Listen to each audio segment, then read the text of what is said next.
Morning descended upon the city, suffused with a quiet heat. In the residential district of Centrum Sector 12, aerial gardens were interwoven with towering vertical structures. The first light of day reflected off the leaves of artificial plants, casting a soft glow across the glass-paved streets. Overhead, clouds crafted by the city's internal climate control system floated with deliberate precision. Pre-calculated humidity levels and light intensity worked in tandem to provide citizens with the optimal awakening environment before their morning commute. On the roads, pedestrians were outnumbered by personal units, single-seat, AI-operated mobility vehicles. These units floated without wheels, eliminating vibration and noise by avoiding all contact with the ground. Along the walls, information panels flickered to life, projecting city management notices, citizen-targeted news, and today's recommended behavioral categories in a soft, ambient glow. Safety, efficiency, tranquility.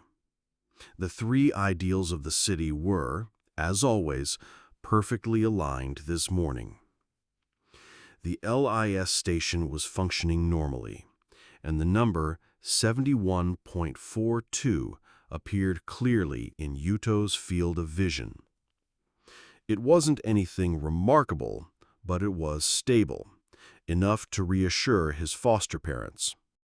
Breakfast was, as always, prepared by the kitchen AI, a protein plate designed for optimal nutritional balance. His foster mother complained mildly that it was a little too salty, but that too was part of their everyday routine. His foster father, meanwhile, quietly shared work-related updates while watching the VR news. The news feed was projected directly into the optic nerve, with content automatically selected and optimized for the individual. These projections were transmitted through transmission nodes embedded in the room's lighting and wall surfaces, adapting in real time to his gaze and brainwave patterns. Receiving information hands-free had become part of his foster father's daily rhythm, during breakfast, during his commute, throughout his morning. After finishing breakfast quickly, Yuto returned to his room, changed into his uniform, and headed for the school bus. The facial recognition gate at the bus stop registered him without issue, and inside the vehicle, digital learning materials tailored to each student were projected onto their seats. At the Krebenis campus, attendance was verified by AI, and each student was immediately presented with their optimal assignments for the day. Yuto was assigned a protocol aimed at optimizing cognitive processing speed. His morning was devoted to data analysis, while the afternoon focused on interpersonal cognition training. Lunch was, once again, individually calibrated and delivered according to each student's genetic score. Yuto had little conversation with his classmates, but that was simply normal for him. After school, he participated in a brief, self-directed training session. Upon returning home, he shared a simple dinner with his foster parents. That night, once again, he dreamed the same dream, a strange sensation of transformation, as if experiencing the world from the perspective of his own cells. But, as always, the details of the dream faded quickly, swallowed by sleep. A normal day, so perfect, so utterly uneventful, that it offered not even a hint of the anomaly waiting for him the next morning. Morning began not with sound, but with light. Soft illumination from a built-in panel in the wall shimmered gently, stirring the air and awakening consciousness. Standard protocol in Centrum, Sector 12. Yuto Amamiya awoke in the light. There were no curtains, no clock. Everything he needed to know appeared naturally within his field of vision, just as it was designed to. L.I.S. station, data collection in progress. Heart rate stable. Sleep score A rank. Recommended activity based on genetic pattern, focus oriented. Yuto's eyes moved across the messages, a morning ritual of sorts. He checked the weight of his body, gauged the clarity of his thoughts. But that morning, there was one thing that was different. L.I.S. score, no record. Yuto furrowed his brow. He wasn't groggy. He rubbed his eyes several times, but no matter how many times he checked, the words remained. No record. No registered data. That's strange. Until yesterday, his score had been 71.42. Not a top-tier rank, but slightly above average, well within the range needed to attend a specialized development school within the designated district.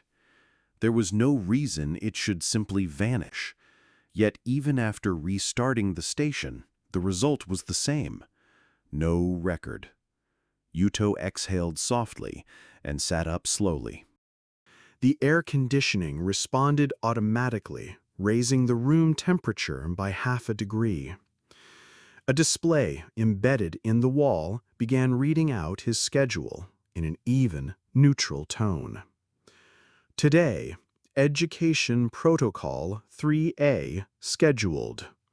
Location: Krebanos Campus, Station 17.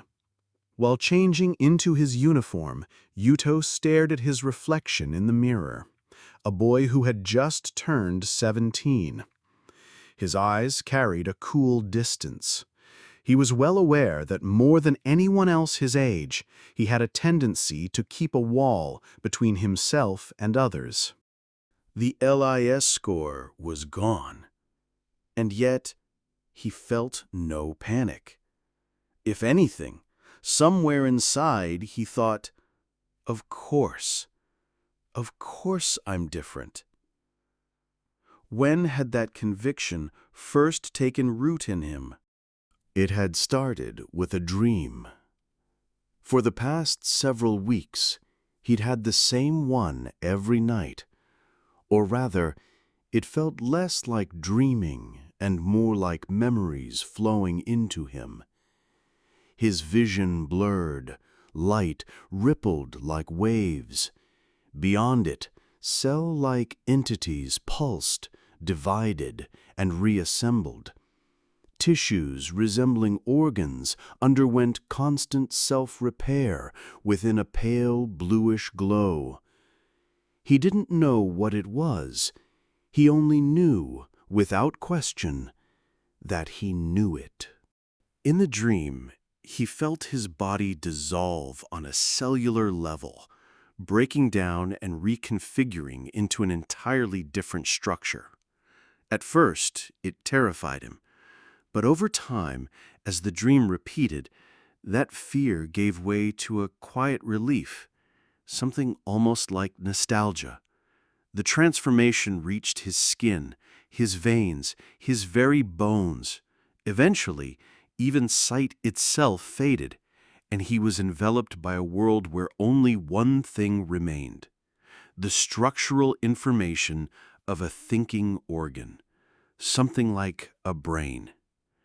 And in that space, something like code floated.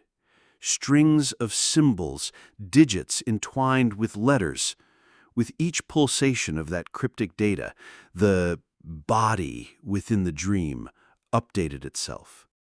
And always, just before the dream ended, a voice echoed, Proto-Unit 001.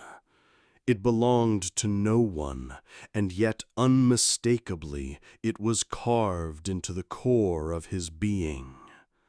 After waking, he repeated the phrase over and over.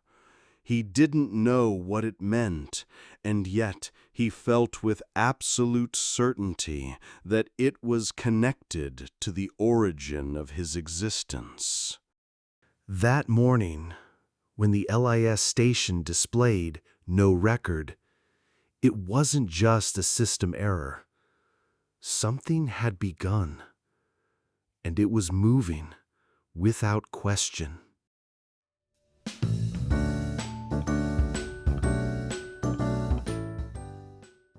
Civic Learning Series, L.I.S. Historical Records, Unit 1, Records Alongside Humanity, The Dawn of L.I.S. and the Ideal Society. Educational Record Footage, Playback Start, 0000, provided by the Krebenes Educational Public Relations Bureau. What did you record today? Once, this question might have conjured thoughts of diaries or surveillance, but now it is a basic action for survival and the very first signal that affirms an individual's existence in the urban society. In this chapter, we will learn about the more primitive recording environment that existed before the L.I.S., the Life Integration Sphere. Chapter 1. What is L.I.S.? The era of support through records. L.I.S. began with a guiding principle. To help people, we must first understand them. This integrated recording system was designed as a life infrastructure for all humanity, spanning almost every domain of social activity: medicine, education, welfare, labor, and safety. Each individual was equipped with an observation device, the observer, through which biometric data and activity logs were gathered, then integrated and analyzed by AI. Its primary objectives were clear: early medical intervention, recording heart rate, sleep, and neural fluctuations to allow action before illness fully developed; optimization of education, providing learning support tailored to each person's cognitive characteristics; automated allocation of welfare services, delivering care based on family composition, emotional history, and stress distribution; labor safety, predicting overwork and lapses in concentration to prevent accidents before they occurred; community security, gently warning and readjusting behavior in response to deviations from established patterns. In this era, L.I.S. built a foundation of trust between the city and its people. They believed, if you're recorded in L.I.S., help will reach you no matter where you are. Chapter 2. From Protection to Control. The day selective recording began. In time, L.I.S. evolved from a mere auxiliary system into one of the central pillars of social governance. The turning point came with the introduction of the succession system, a hereditary style granting of authority to the control layer. Through this framework in which advanced AI and human elites became deeply integrated, L.I.S. shifted its role from those who supported through records to those who controlled through records. Then came the next stage, the addition of a function to eliminate inconvenient records. For example, certain statements vanishing from the logs, accident histories being rewritten, people emerging who, according to the record, had never existed. Thus, reality itself became a compilation of edited records, and people's perception began to follow not their true memories, but the world preserved by the system. Chapter 3. Has L.I.S. become a god? The ideology of optimizing humanity. Today, L.I.S. has taken on a new form, evolving into the more refined L.I.S.S. Life Index System. Yet its core principle, If every aspect of humanity is recorded, society can be stabilized, has remained unchanged since the L.I.S. era. Looking back to its origins, L.I.S. was by no means an evil system. If anything, it was a benevolent recording apparatus created to protect people. And yet now, we must ask ourselves, in a society where a person is not treated as human without a record, can we truly say it exists for the sake of humanity? L.I.S. watched humanity, but the decision of how to act upon what it saw rested in the hands of a power structure that stood on the boundary between humans and AI.